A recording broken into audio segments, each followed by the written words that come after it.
to infinity and beyond. Toy Story wasn't just Pixar's first movie. It was a near disaster that almost killed the animation studio before it could even begin. Behind those colorful plastic characters and heartwarming friendship lies a production plagued by studio warfare, creative meltdowns, and technological nightmares that would make Andy's toy-destroying neighbor Sid look tame by comparison. From voice actors who couldn't stand each other to computer crashes that deleted entire sequences, this beloved classic nearly became animation's biggest catastrophe. Today we're diving into 20 weird facts about Toy Story that reveal just how chaotic bringing these toys to life really was. And stick around for the bonus fact at the end. It involves a secret character that Disney tried to hide from audiences for decades. Let's get started. The Black Friday incident nearly killed Pixar forever. On November 19, 1993, Pixar faced what would later be remembered as its darkest day. Internally nicknamed Black Friday, this was when the creative team screened their rough cut of Toy Story for Disney executives. The feedback was brutal. Disney's animation chief Peter Schneider told them plainly, "Guys, no matter how much you try to fix it, it just isn't working." The verdict wasn't just criticism, it was a shutdown order. Production was stopped immediately, leaving Pixar employees devastated. The rough cut's biggest problem was Woody. Instead of being a brave, flawed, but lovable cowboy, he came across as pushy, sarcastic, and downright mean. Early audiences found him unlikable, which made the story collapse before it could take off. Even Tom Hanks, who had been cast to voice Woody, admitted he struggled to make the character sympathetic. Pixar walked out of that screening believing their first feature film had just been buried. But this crushing moment forced the studio to go back to the drawing board and ultimately save the film we know today. Steve Jobs personally financed the film's rescue mission. After Disney hit the brakes, Pixar's future was hanging by a thread. At that moment, the studio had no way to keep dozens of animators employed or to fix the broken story. Enter Steve Jobs, who had purchased Pixar years earlier. Instead of letting the company sink, Jobs pulled out his own checkbook. He poured millions of dollars of personal money into the project, essentially keeping the lights on and paying salaries while the team restructured the film from the ground up. This wasn't just a business move, it was a massive gamble. Jobs had already invested much of his fortune into Pixar with little return, and Toy Story looked like a sinking ship. But he believed in the technology and in the storytellers behind it. For 2 critical weeks, Jobs bankrolled the rescue operation that allowed Pixar to rewrite Woody, reshape the characters, and reimagine the tone. Without his financial lifeline, Toy Story might have died in development. Instead, it became the launchpad for an animation revolution. Tom Hanks accidentally created Woody's most famous catchphrase. Sometimes movie magic comes from complete accidents, and Woody's signature line is proof. During recording sessions, Tom Hanks often joked around between takes, slipping into cowboy-style ad-libs to warm up his voice. In one of those unscripted moments, he blurted out, "There's a snake in my boot." The recording engineer happened to capture it, and when director John Lasseter heard the playback, he immediately knew it had to stay. Rather than discard it, the team built it into Woody's character. The toy's pull-string voice box was redesigned to feature the phrase, turning it into an iconic catchphrase. What began as an off-the-cuff joke became one of the most quoted lines in animation history. The brilliance of the moment was that it captured Woody's quirky charm without trying too hard. Kids laughed, parents remembered old Western cliches, and suddenly Woody felt more authentic.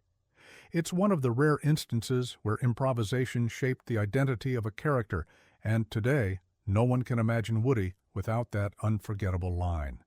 Tim Allen was Disney's last choice for Buzz Lightyear. Buzz Lightyear may now be inseparable from Tim Allen's voice, but believe it or not, he was far from Disney's first choice. The studio initially approached Billy Crystal, who later admitted it was one of his biggest career regrets when the film became a smash hit. Other comedy heavyweights like Albert Brooks and Steve Martin were also considered, but each turned the role down for different reasons.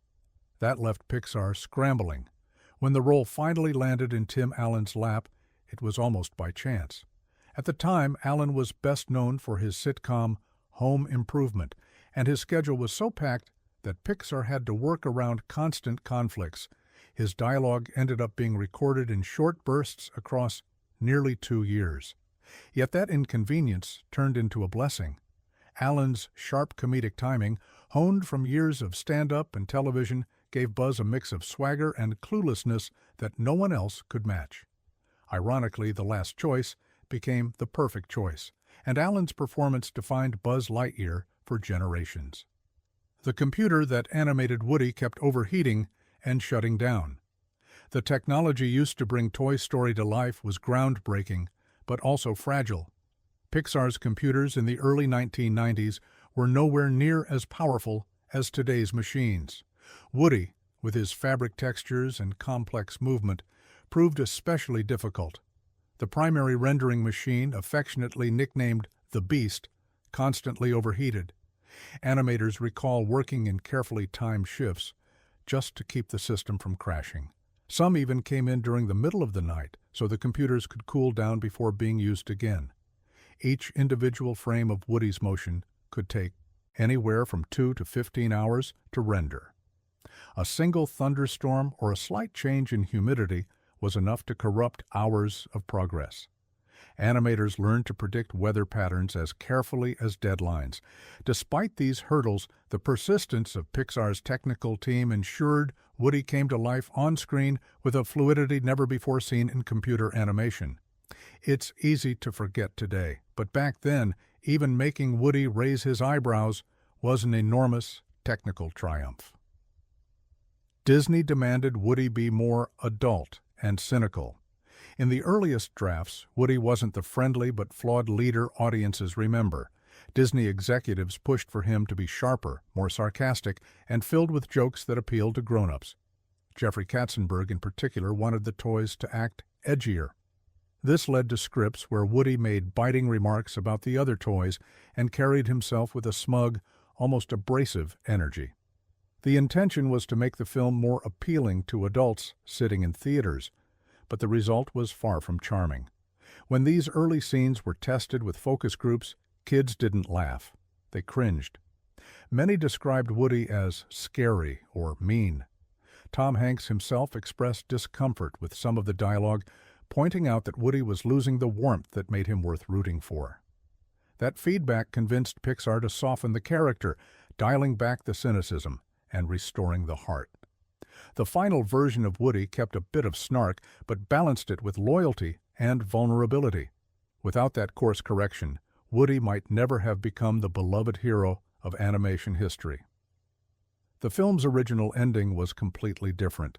The ending audiences know, Woody and Buzz escaping Sid's house in a thrilling chase, wasn't the original plan. Early drafts featured a massive toy rebellion, where Andy's entire collection staged a daring rescue mission. Plastic soldiers, dinosaurs, and even Mr. Potato Head were written into an elaborate action sequence. It sounded exciting on paper, but the cost and technical complexity were overwhelming. At the time, Pixar simply didn't have the computing power to animate so many toys in one giant battle. Even more surprising, one removed scene showed Sid treating Woody and Buzz in ways that felt far too intense for younger viewers. It was scrapped after test audiences found it unsettling. Instead, Pixar refocused the ending on Woody and Buzz working together, emphasizing teamwork and friendship rather than chaos and spectacle. The shift not only saved money, it gave the finale an emotional punch that resonated with families. Looking back, the simpler, character-driven ending is one of the reasons Toy Story has remained timeless.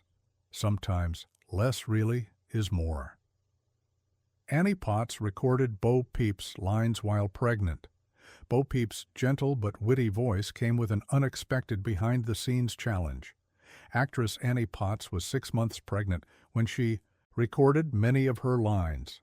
The physical demands of pregnancy meant that her voice shifted slightly over time, forcing Pixar's sound team to work overtime to keep Bo Peep's dialogue consistent. Potts often needed longer breaks during sessions, and some days stretched into 12-hour marathons. Despite the challenges, Potts delivered with humor and warmth, even when morning sickness made recording difficult.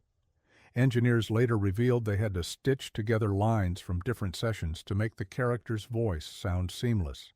Her performance was so effective that audiences never noticed the painstaking editing behind it. For Potts, the experience was a mix of exhaustion and joy. She later joked that her unborn child got to hear Toy Story before anyone else. That dedication helped Bo Peep stand out. As more than a background character, she became one of the film's emotional anchors. Don Rickles improvised most of Mr. Potato Head's insults. Few characters in Toy Story bring laughs quite like Mr. Potato Head, and much of that credit belongs to comedian Don Rickles. Known for his razor-sharp wit, Rickles approached his recording sessions the same way he approached his stage shows, without a script. He delivered hours of improvised one-liners, trading barbs with the sound booth, and tossing out quick insults faster than the writers could keep up. The result was so much material that Pixar's editors had to build new scenes just to include his best moments. While not every line made the cut, some were a little too biting. Rickles' style gave Mr. Potato Head a personality that felt alive and unpredictable. Animators even started shaping the toy's facial expressions around Rickles' vocal rhythms, exaggerating his sarcasm with eye rolls and smirks. By the time the film was complete, Mr. Potato Head had become one of the breakout stars. Audiences laughed, not realizing how much of his humor came straight from Rickles' genius improvisation. The animation team faced serious health struggles. Bringing Toy Story to life wasn't just technically demanding, it took a physical toll on Pixar's staff. Animators worked long hours at primitive computer stations that required thousands of repetitive mouse movements for even the smallest adjustments. Many developed wrist and hand strain, leading to painful conditions similar to carpal tunnel syndrome. To make matters worse, deadlines were relentless. Some employees worked 16-hour days for months, fueled by coffee and sheer determination. Eventually, the strain caught up. A few animators even required time off for medical care due to exhaustion. Pixar quickly realized they needed to take better care of their team and installed ergonomic equipment mid-production. Despite the hardships, morale stayed surprisingly high because everyone believed they were part of something historic. Many later described Toy Story as both the most exhausting and most rewarding project of their lives. The sacrifices made by the team proved crucial. Without their commitment, computer animation might never have broken into the mainstream. Wait, if you're finding these behind-the-scenes disasters as fascinating as I am, go ahead and like and subscribe because we're just getting to the really wild stuff. The production problems I've covered so far pale in comparison to what happened when they tried to animate Buzz Lightyear's spacesuit. Buzz Lightyear's spacesuit nearly broke Pixar's computers. Buzz Lightyear wasn't just a toy in the story, he was also a nightmare for Pixar's technical crew. His shiny white suit with its curved plastic and colored buttons pushed the limits of 1990s computer graphics. Every reflective surface had to be calculated frame by frame, and the computers often couldn't handle the workload. Animators joked that Buzz's chest plate alone took more power to render than entire backgrounds from earlier test films. Crashes became so common that Pixar's technical directors had to invent brand new software just to finish his sequences. Some individual frames of Buzz's animation took days to render, which meant any mistake set production back enormously. Still, the payoff was worth it. When Buzz finally appeared on screen, gleaming and larger than life, audiences were stunned. His design helped sell the illusion that toys could have heroic depth.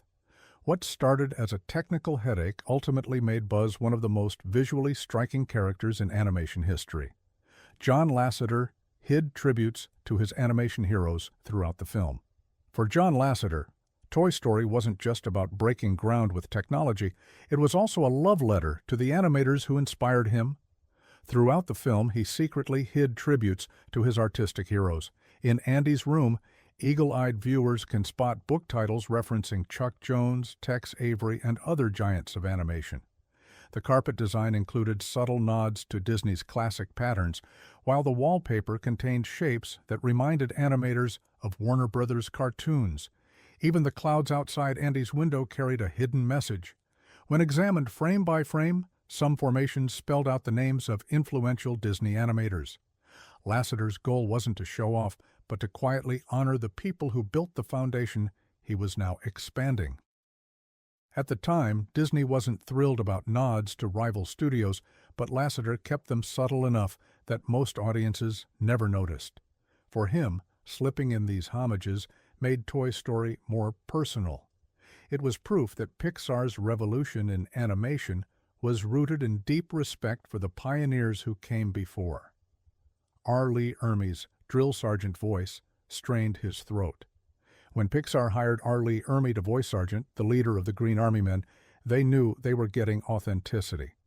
A former Marine drill instructor, Ermey delivered his lines with booming authority, barking orders like he was leading real recruits. But the dedication came at a cost. During marathon recording sessions, he repeated his lines at full drill sergeant volume, straining his vocal cords. By the end of production, Ermey's throat was so worn out that doctors advised him to rest and seek medical care. Still, he insisted on finishing his work, determined to give the toy soldiers a commanding presence. The result was unforgettable. His performance was so authentic that many veterans watching the film commented on its realism. Though the role was small, it made a lasting impression. Pixar later revealed that they had to carefully schedule his sessions so he wouldn't completely lose his voice. Ermey's dedication showed how even secondary characters were treated with absolute seriousness in Toy Story.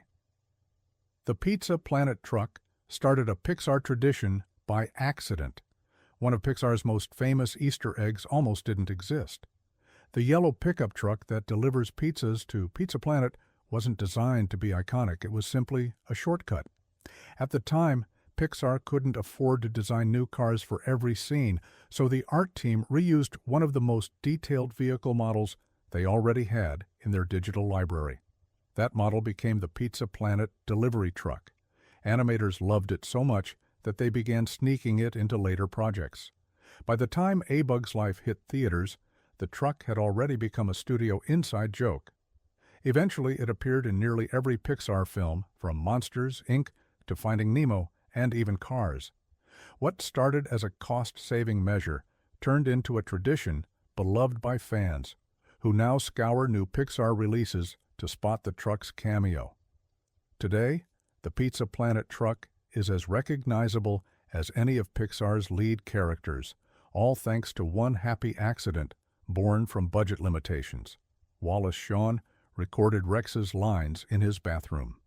Wallace Shawn, the voice of Rex, is best known for his nervous, high-pitched delivery, which turned the timid dinosaur into one of the film's most lovable characters. But here's the surprising part.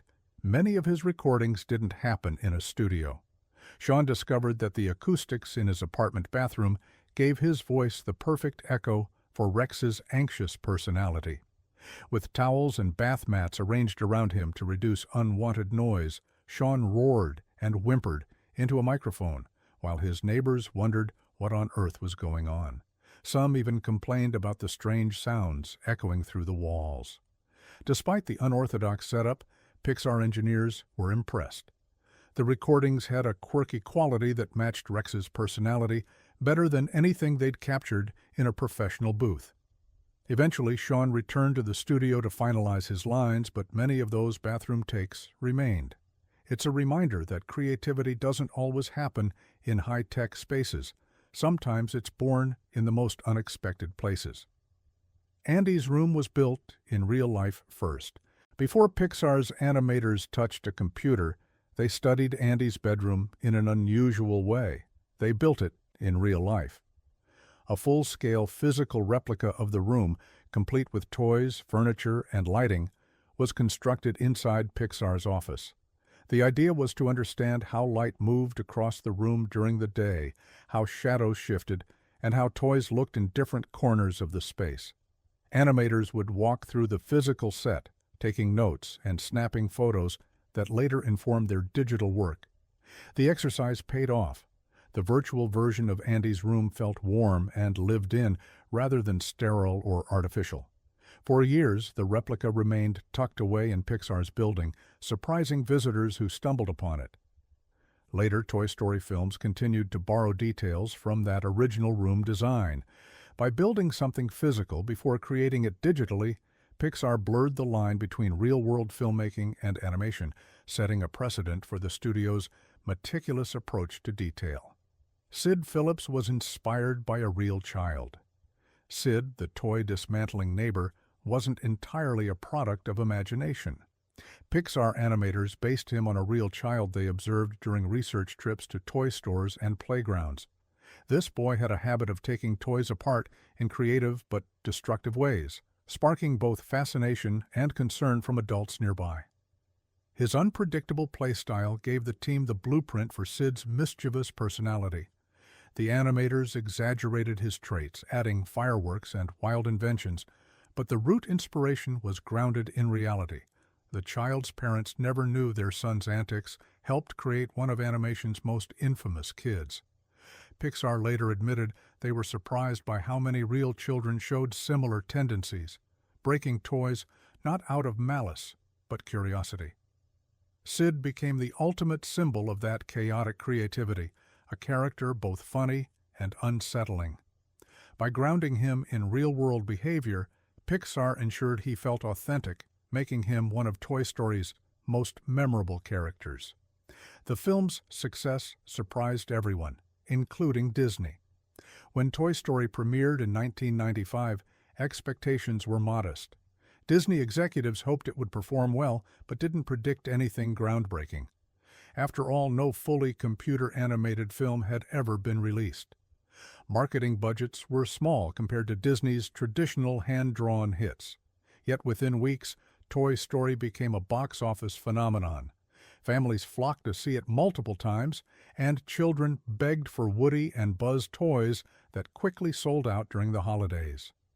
Merchandise demand caught Disney completely off guard.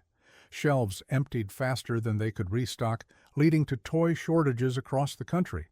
Beyond financial success, the film proved audiences were ready for computer animation. This unexpected triumph reshaped Disney's entire strategy, pushing them to embrace CGI as the future of animation. For Pixar, it meant validation of years of hard work and risk. What was once a desperate experiment became a cultural milestone, launching not only a franchise but an entirely new era in filmmaking. Tom Hanks and Tim Allen never recorded together. On screen, Woody and Buzz feel inseparable, their friendship growing from rivalry into loyalty. But behind the microphone, Tom Hanks and Tim Allen never once recorded together. Scheduling conflicts kept them apart, with each actor working individually over a span of 2 years. Pixar's editors then combined their separate performances, carefully adjusting timing to make conversations feel natural. Ironically, that separation gave their characters unique depth. Hanks developed Woody's warmth and insecurity on his own, while Allen leaned fully into Buzz's delusional confidence. When their voices were finally blended in the final cut, the contrast created sparks. Fans were shocked to learn the two actors only met in person at the film's premiere, yet their chemistry was undeniable, becoming one of the great animated duos in movie history. It's a reminder of the magic of editing and how great performances don't always require actors to share the same room. The film used more computing power than any movie before it. Toy Story wasn't just a storytelling revolution, it was a technological one. The film required more computing power than any Hollywood project that came before it. Pixar's servers ran nonstop for years, generating so much heat that they warmed the building during chilly San Francisco winters. Each single frame of animation took hours, sometimes days, to render.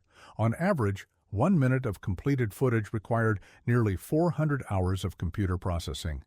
To put that in perspective, Pixar estimated that if a single computer had handled the entire film, it would have taken 43 years to finish. Instead, a farm of machines worked around the clock, constantly monitored by technical directors. The costs of electricity and maintenance alone were staggering, rivaling smaller film budgets, but the effort paid off. Toy Story dazzled audiences with visuals unlike anything they had ever seen, proving that computer graphics weren't a gimmick, they were the future of cinema. Here's the fact that even devoted Pixar fans don't know.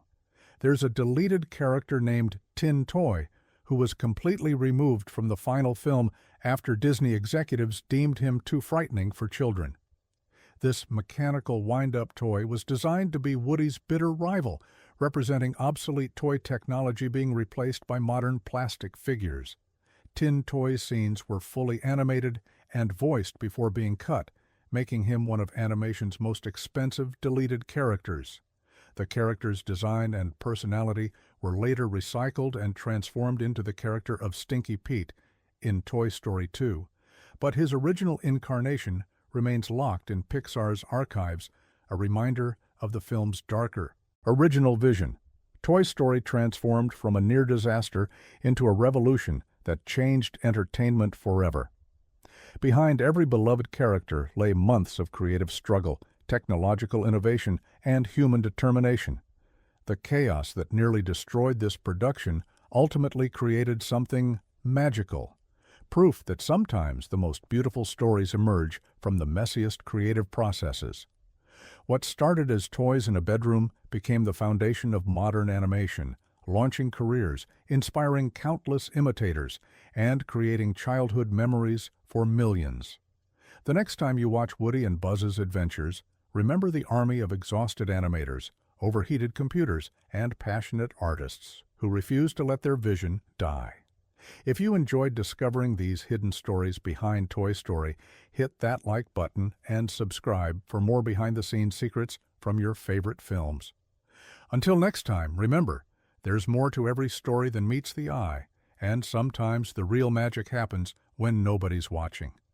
To infinity and beyond, more like to production hell and back.